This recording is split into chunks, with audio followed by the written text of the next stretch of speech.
नमस्कार, ESPN 9 news आप देख रहे हैं। आपके साथ मैं हूं अक्षय अग्रवाल।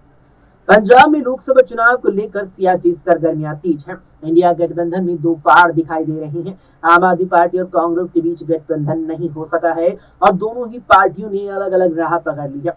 इस बीच सूबे में शिरोमणि अकाली दल और भारतीय जनता पार्टी में अब गठबंधन को लेकर माना जा रहा है कि दोनों दलों का गठबंधन यानी साथ आना लगभग तय हो गया है, जिसका औपचारिक ऐलान अब कभी भी किया जा सकता है।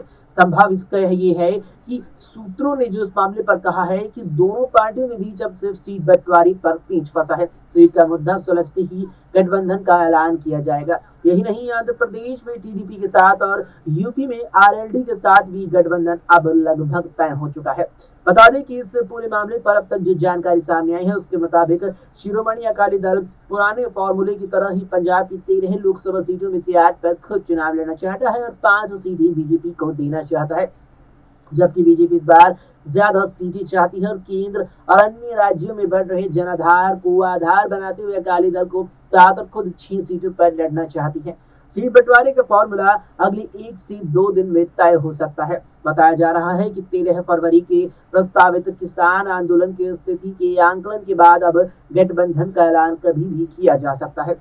गठबंधन फॉर्मूले के तहत और पुरानी परंपरा के मुताबिक अभी भी शिरोमणि अकाली दल बीजेपी के बड़े भाई की भूमिका में ही रहने वाला है। दोनों पार्टियों का गठबंधन साल 2020 में किसान आंदोलन के चलते टूट गया था।